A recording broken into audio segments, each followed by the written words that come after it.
The night sky glowed orange, brighter than any sunset I'd ever seen. My barn, my grandfather's barn, was engulfed in flames so high they licked the stars. The smell of burning hay and wood mixed with the sharp sting of smoke that made my eyes water. I stood frozen for a split second, the cold night air sharp against my face, watching a lifetime's worth of memories turn to ash. "Call 911. Now!" I shouted, my voice cracking as I ran toward the gate.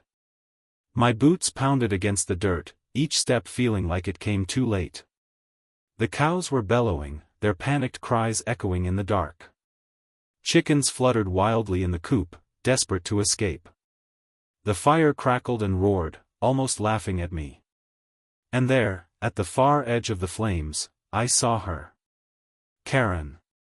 Standing on the other side of the fence, her HOA sash still hanging from her shoulder like she had just come from one of their endless meetings. Her arms were crossed, and her lips curled into the kind of smirk you only see in movies when the villain knows they've won. My mind screamed, she didn't. She couldn't. But the lighter in her hand caught the glow of the fire, and in that moment, I knew. The heat was unbearable, and my heart slammed against my ribs. I took one step toward her, ready to yell, but a sudden explosion ripped through the barn, throwing a blast of hot air and sparks that nearly knocked me to my knees. And then, everything went black. I should probably start from the beginning. Because no one, absolutely no one, would have believed that this all started with a stupid letter about my fence. It was spring, and the farm was alive with green fields and the smell of wildflowers.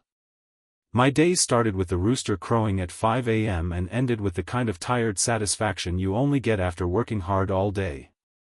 This land had been in my family for 3 generations. My grandfather built the barn with his own hands. My father planted the first apple trees in the orchard. And me? I was determined to keep it running, no matter how many hours it took. The HOA had other plans. I wasn't even part of the neighborhood they'd managed. My farm was next to their fancy little subdivision, the kind where the lawns all look cloned, and people measure your grass height like it's a federal crime. But that didn't stop them from complaining, especially not Karen, the self-appointed queen of the HOA. It started small. She came over one day, wearing oversized sunglasses even though it was cloudy, and told me my fence clashed with the community aesthetic. I laughed, thinking she was joking. She wasn't. The next week, I got a letter from the HOA telling me to consider a more neutral paint color. I ignored it. Big mistake. Karen didn't like being ignored. She started showing up more often, peeking over the fence, taking pictures. She complained about my rooster being too loud. She complained about the smell of livestock drifting into their subdivision. Once, she even told me the view of tractors lowered property values. I tried to be polite. My mama raised me to treat people with kindness, even if they don't deserve it. I brought her fresh eggs once as a peace offering. She refused them, saying she didn't trust the cleanliness standards of rural food. It was like she had made it her personal mission to erase my farm from existence.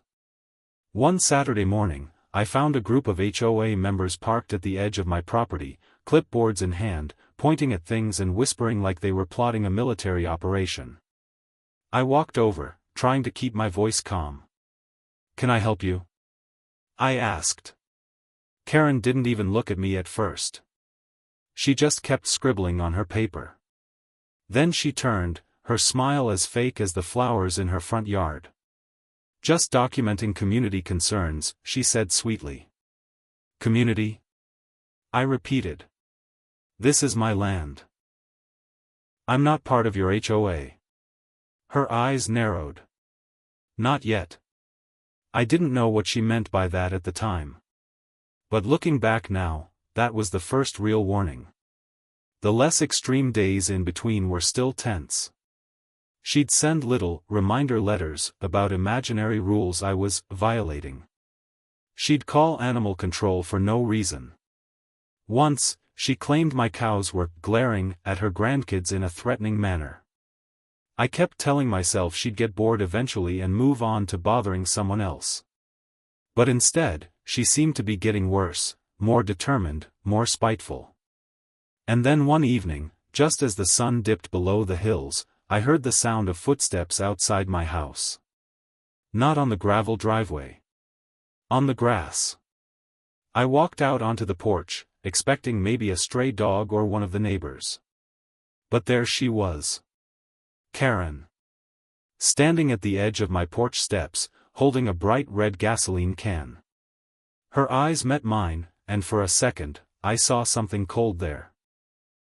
Something that made my stomach twist. And before I could speak, she tipped the can.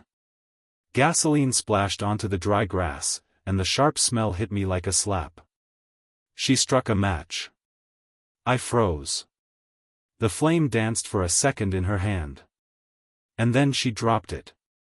The moment that match hit the ground, the fire roared to life like it had been waiting for this moment all along. Flames leapt across the dry grass in seconds, racing toward the barn. The heat hit my face so fast it felt like I'd stepped into an oven. My instincts took over. I bolted forward, grabbing the nearest bucket by the porch, but it was useless. The fire was already moving too fast. Karen. Are you out of your mind? I yelled, my voice cracking as the smoke started choking me. She didn't answer right away. She just stood there, watching it spread, her face lit by the glow of the flames. And then she said something so cold it made my skin crawl. Maybe now you'll understand what happens when you don't follow the rules. Her voice was calm. Too calm. I ran toward the barn, my boots slipping in the grass as the heat made my vision blur. I could hear the animals in pure panic, the cows kicking against the stalls, the horses whinnying loud enough to break your heart. I yanked open the side gate, waving my arms to drive them toward the open pasture, away from the fire. A couple of my neighbors had seen the flames from down the road and came running, but Karen didn't move an inch. She just watched like she was proud of herself. That look burned into my memory almost as much as the fire burned the barn. Someone shouted that the fire department was on the way, but in a place like this, on the way, could mean 20 minutes. 20 minutes in a fire this size was the difference between saving the barn and losing everything. The roof was starting to sag under the heat, the wooden beams snapping one by one. Sparks rained down on me as I ducked back to grab the last of the animals. A calf that was too scared to move. I scooped it up in my arms, its tiny heart pounding against mine, and ran out just as a loud whoosh signaled the loft going up in flames. I barely made it out before part of the wall collapsed. The blast of heat shoved me forward, and I stumbled into the dirt, the calf kicking weakly in my arms. By then, Karen was walking away like she'd just finished watering her lawn. No rush, no shame, just turning her back on the chaos she'd started. My neighbor, Paul, saw her and started after her, but I grabbed his arm. No. Get water. We deal with her later. And that's when I saw something in the corner of my eye, a glint of light through the smoke, down by the storage shed. The flames hadn't reached it yet, but the wind was shifting, and the dry weeds between the barn and shed were about to catch. If that shed went up, everything inside, tools, fuel, and fertilizer, would explode like a bomb. And Karen, she was walking straight toward it. The second I realized where Karen was headed, my stomach dropped. That shed wasn't just a storage space, it was packed with diesel for the tractors, propane tanks, and fertilizer bags stacked to the ceiling. One spark in there and half the county would hear the blast. I sprinted across the dirt, my boots digging into the ground as the wind shifted and sent a wave of smoke into my face. I coughed hard, but I didn't slow down. Karen. Stop. I shouted, my voice raw from the smoke. She turned just enough for me to see the faint smile playing on her lips. She still had the lighter in her hand. Oh, now you want to talk, she said, her voice dripping with mockery. I didn't waste time arguing. I lunged forward, but the heat behind me was growing more intense. The weeds leading to the shed had already started to smoke. My hands were shaking, not from fear for myself, but from knowing that if that shed went up, the fire would be unstoppable. Before I could reach her, Paul came barreling out of the haze, his shirt tied around his mouth to keep the smoke out. He grabbed Karen's arm just as she flicked the lighter, twisting it out of her grip and tossing it into the dirt. She screamed, clawing at him, kicking like a wildcat, but he held firm. I darted past them toward the shed. The first licks of flame were already creeping along the weeds. I stomped them out with my boots, over and over, my legs burning from the heat. My neighbor Susan appeared with a water hose, the pressure barely strong enough, but it was something. We sprayed down the weeds, soaking them until the fire couldn't spread any further. By the time we turned back, Paul had dragged Karen several feet away from the shed. Her hair was a mess, her face streaked with sweat, but she was still shouting about property values and illegal livestock. I was too exhausted to even respond. My barn was still burning behind me, and the animals were scattered in the pasture, spooked and restless. Every second felt like an hour. Then we heard it, sirens. The fire trucks were finally here. I waved them toward the barn, but even as they started their hoses, I knew it was too late to save the building. The barn groaned under the weight of its own collapse, a cloud of sparks shooting into the night sky. The sound was so loud it felt like it split the air in two. And in that moment, while everyone else was focused on the fire, Karen slipped away from Paul's grip. I turned my head just in time to see her disappearing into the shadows behind the tree line. But she wasn't alone. There was someone waiting for her. A tall man in a dark jacket, leaning against a truck I didn't recognize. He opened the passenger door, she climbed in, and the truck rolled off into the night, tires kicking up dust as if they'd been expecting this getaway all along. For a moment, I just stood there, frozen. My barn was burning to the ground, my lungs felt like sandpaper from the smoke, and now Karen had slipped away with some mystery driver like this was a planned operation. The firemen were yelling orders, hoses blasting water, neighbors shouting to each other, but all I could focus on was the red glow of those taillights vanishing into the dark. Paul jogged up beside me, breathing hard. Was that? Yeah, I cut him off. And she didn't just happen to get a ride. That was waiting for her. We both knew what that meant. This wasn't some random burst of anger. She'd come here with a plan. And the man in that truck, he wasn't from around here. But the barn gave another groan, snapping us back to the chaos at hand. The roof caved in completely, sending a shower of sparks and embers that the firefighters had to chase down before they spread to the field. I ran to help keep the animals calm, whistling for the horses and pushing the cows further toward the back pasture where the grass was green and safe. It wasn't until the fire was finally under control, reduced to a smoking, smoldering heap, that the sheriff's deputies pulled up. Their lights flashed across the blackened ruins, making the scene look even more unreal. Deputy Harris, a broad-shouldered man with a voice like gravel, stepped out first. "Heard we might have an arson case," he said, scanning the crowd. I pointed toward the empty road. "She did it. HOA Karen." I saw her drop the match. We even pulled a lighter from her hand before she tried to set my shed on fire. "She's gone now," took off in a dark pickup. Harris didn't doubt me, not for a second. "We'll put out a bolo," he said, waving over another deputy to take my statement. As I was talking, my eyes kept drifting back to the glowing heap that used to be my barn. That barn wasn't just wood and nails. It was part of my family's history. My grandfather's initials were carved into one of the support beams. My father taught me how to stack hay there. I'd stored every harvest's worth of feed and equipment inside. And now it was nothing but ash. The low point hit me like a punch.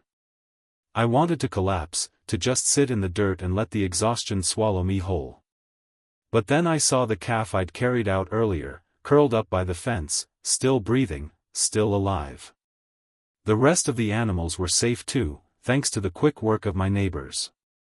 That gave me just enough strength to keep going. By the time the deputies left, it was past midnight. Most of the neighbors had gone home, leaving only a few of us to watch over the smoking wreck until morning. Paul handed me a thermos of coffee and sat down next to me on the porch steps. "You think she'll come back?" he asked. I shook my head. "No. But I think she's not done." And I was right. Because just before dawn, when the last embers were fading and the world was quiet again, headlights swept across my front yard. A vehicle slowed to a crawl by my gate, then stopped. The same dark pickup. Only this time, it wasn't just Karen and the man in the jacket. There were 3 other people in the truck bed, all wearing masks. The sight of that pickup idling by my gate sent a chill down my spine, colder than the night air. The masked figures in the back didn't move at first, they just sat there, staring straight at the house like they were studying it. The engine rumbled low, almost like a growl in the dark. I set down my coffee and stood slowly, every muscle in my body on edge. Paul noticed my change in posture and followed my gaze. "Oh no," he muttered under his breath. Before we could say anything else, one of the masked figures jumped out of the truck bed. He was tall, broad-shouldered, and carried something in his hand. A long metal rod that caught the faint glow of the porch light. Another followed, then another, all moving in that deliberate, purposeful way that told me they weren't here by accident. The man in the dark jacket stepped out from the driver's side. Karen climbed out on the passenger side, her smug expression still intact even after everything she'd already done.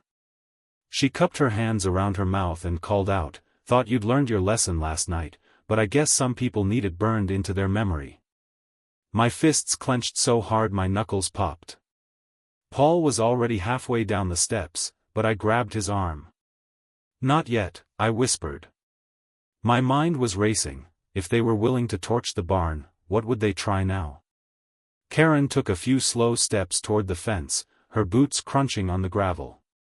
The masked men fanned out, 2 of them heading toward the pasture, another toward the shed we'd saved earlier. That was when I realized what they were after. They weren't here to finish burning the place, they were here to steal equipment, tools, maybe even some of the livestock. My farm wasn't just a target for revenge anymore, it was a target for profit. I slipped inside the house and grabbed the old shotgun my father had left me. I didn't even have to load it, it had been ready for years, though I'd hoped I'd never need to use it. When I stepped back onto the porch, the sound of the metal action sliding into place echoed through the night like a warning bell. Karen froze mid-step, her smile faltering for the first time. The man in the jacket raised his hand slightly, as if to say, "Easy now." "This is private property," I said, my voice low but carrying. "You've got 10 seconds to turn that truck around and leave, or the sheriff gets called again, and this time you won't have a head start." For a moment, no one moved. The only sound was the wind brushing through the dry grass. Then, one of the masked men muttered something to the driver. The man in the jacket gave Karen a look, and reluctantly, she stepped back toward the truck. They piled in slowly, like they wanted me to know this wasn't over. The tires crunched over the gravel as they turned and rolled away, disappearing into the early morning mist. I exhaled, but it wasn't relief, it was the steady, cold understanding that this was escalating. The barn fire had been just the beginning. And my gut told me that the next time they came back, they wouldn't leave without destroying something, or someone. By the time the sun came up, I'd made up my mind. I wasn't going to sit back and wait for them to strike again. I called Deputy Harris and told him I had a plan. But that plan took a turn faster than I expected, because that afternoon, while I was repairing the pasture fence, a black SUV pulled up to my property. And the people who stepped out weren't from the sheriff's department. They were wearing FBI jackets. When I saw those yellow letters, FBI, on the back of their jackets, I knew something had shifted. This wasn't just a small-town dispute anymore. Two agents stepped forward, one a tall woman with sharp eyes and a clipboard, the other a solid-built man scanning the property like every blade of grass mattered. "Mr. Miller?" the woman asked. "Yes," I said slowly, leaning on the fence. "I'm guessing you're not here to buy fresh eggs." She didn't smile. "We've been investigating a string of rural property fires across the state. We believe the group that attacked your farm last night, and the woman you call Karen, are part of a coordinated arson for-profit ring. We've been tracking them for months. You might have just given us the break we needed." Paul, who'd been working on the fence beside me, whistled under his breath. I knew she was trouble, but this is something else. The agents asked me to recount everything, every letter, every visit, the fire, the truck, the masked men. When I described the man in the jacket and Karen's smug threats, the male agent's jaw tightened. "That's Marcus Hale," he said. "Former contractor. Runs with a crew that pressures landowners into selling cheap after accidents destroy their property. The HOA angle? That's new, but it fits. They wanted to set a trap, and I was all in. By sunset, my farm looked the same as always, but hidden cameras were set up in the trees, and two unmarked SUVs were tucked behind the orchard. I stayed visible, working in the open, making it look like I was distracted. The bait worked faster than any of us expected. Around 9 p.m., headlights appeared again, this time from the dirt road that looped behind the pasture.